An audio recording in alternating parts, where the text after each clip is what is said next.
In this video, we are moving on to section 1.3. This is segments, rays, and distance. All right, so we're going to have a lot of definitions again here, but this is going to be a lot easier for us to see in this case.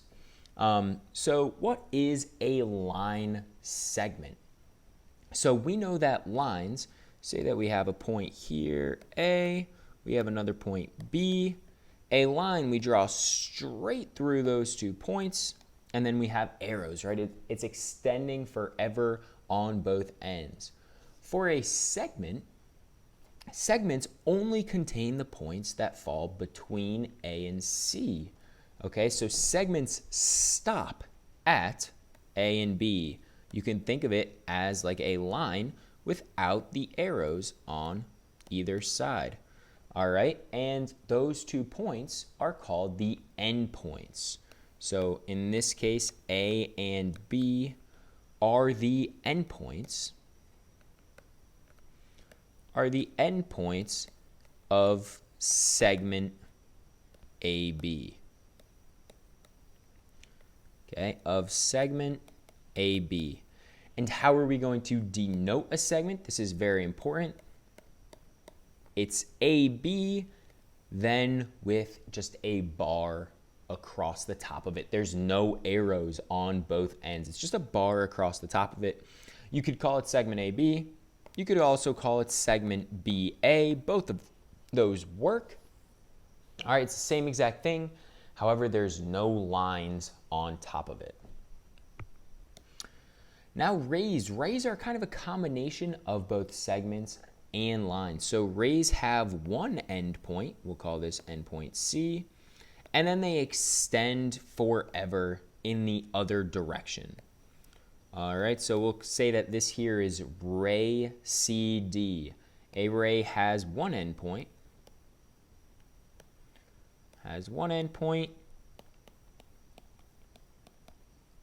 extends forever in the other direction.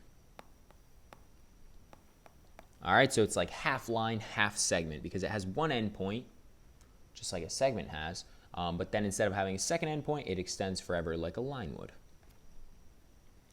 So has one endpoint, extends forever in the other direction. All right, and how are we going to denote rays? We do CD, and you probably guessed it. We are going to have a line on top of it with an arrow only at the right end. And in this case, guys, it is important which letter we put first. We have to put the end point first. So because C is the end point, we put C first. We draw the arrow over the D. It basically looks like a miniature version of the ray that we drew right up there. All right, ray DC would be totally different. Ray DC would look like this. Okay, of course it could be going in the other direction, but D would have to be the end point for ray DC. Another thing that we're going to talk about with rays is what's known as opposite rays. All right, so let's just erase everything that we have right here. All right, that's good enough. So opposite rays now. Opposite rays have the same endpoint and then go in opposite directions. So same endpoint, but go in opposite directions.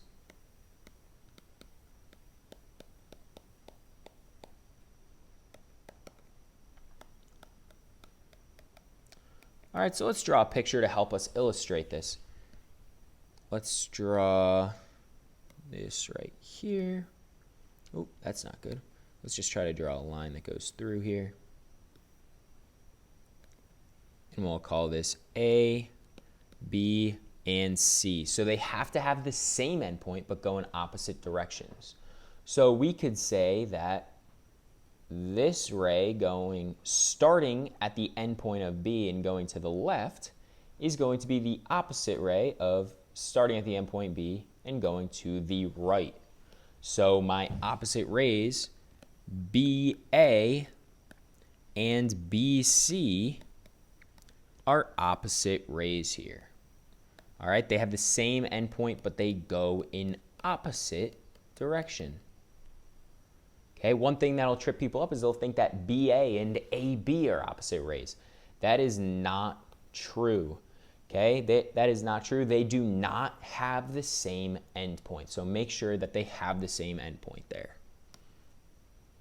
All right, the next thing we're going to talk about is length. Sometimes you'll get some problems where they give it to you on like a coordinate, sorry, not on a coordinate plane, but on a number line, right? If we have this number line right here, let's just label, we'll say 0, -1, -2, -3, -4, 1, 2, 3, 4, 1, 2, 3, 4. And then we have,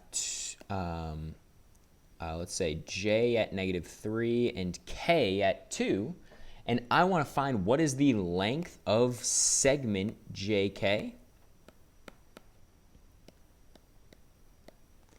Well, what's the difference between them from -3 to 2? You just do 2 minus -3. That gives you 5.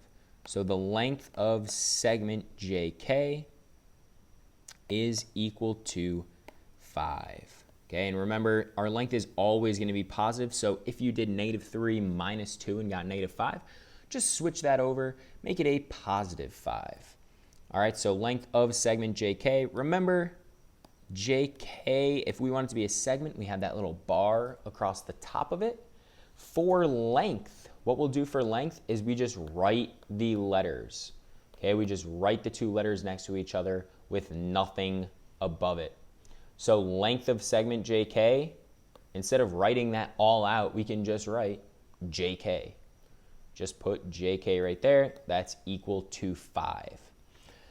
And it's important to understand, guys, when we talk about length, there's only such thing as length of segments. Okay, you can't take the length of a ray or of a line. They extend forever, right? A ray goes forever in one direction, a line goes forever in the other direction. How could you possibly say that they have a certain length, okay?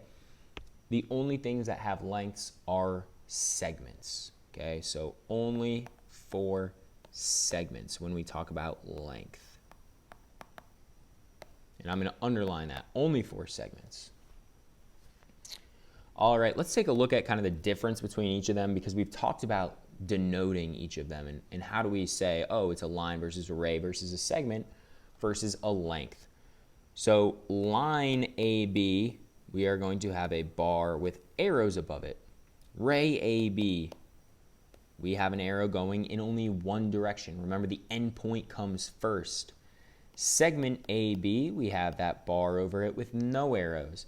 And then finally, the length of segment AB would just be written as the letters AB. This is going to be really useful for you guys in the class, on the quiz. This is really important. We're going to use this throughout the entire year.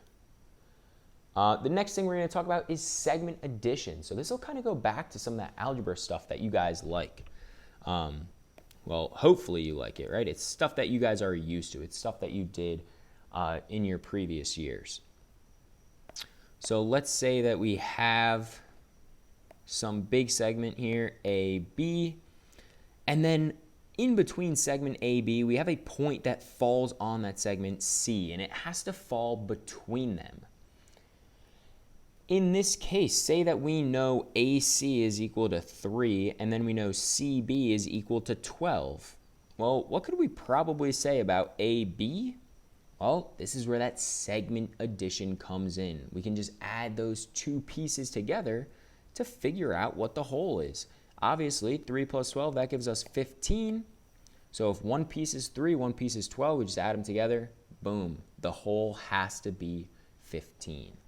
All right, so we can easily say, using this segment addition, that the length of segment AC plus the length of segment CB has to be equal to the length of segment AB, because C falls between A and B. All right, and just a couple more definitions here. I know there's a lot of definitions coming at you guys, but you can do it. Congruent segments. So for something to be congruent, just in general, for two figures to be congruent, they need to have the same size and shape. Okay, same size and shape. Obviously, all segments are going to have the same shape, right? They're segments, they're one-dimensional. They have to have the same shape. So to have congruent segments, they have the same length. Okay, congruent segments have the same length.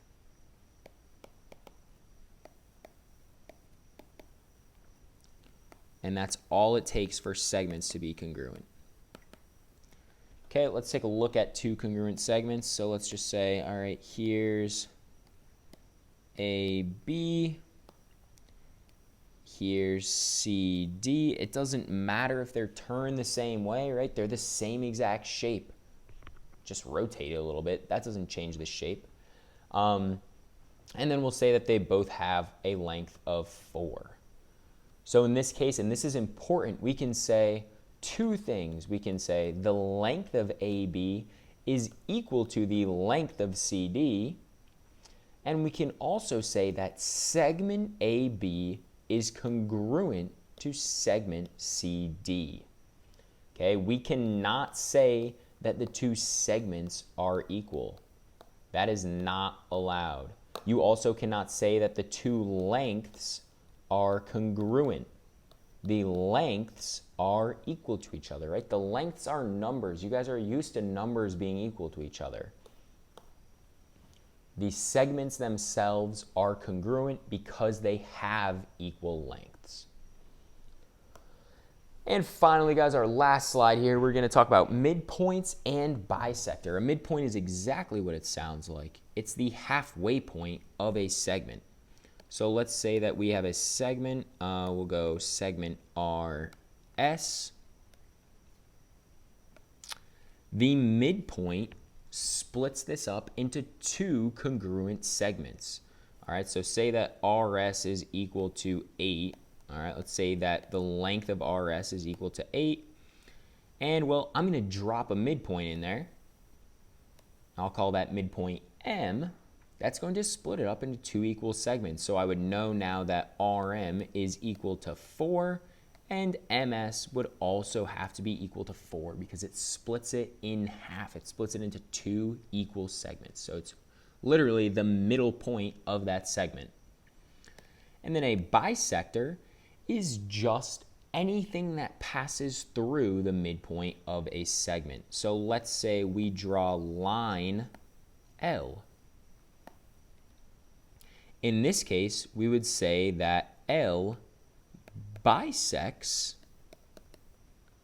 segment RS because it passes, and you don't need to write this down, you really need to write down that L bisects segment RS.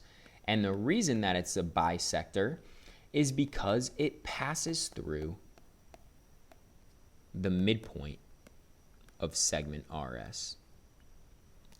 Through the midpoint of segment RS. All right, hope this helped you guys out. Enjoy the rest of your day.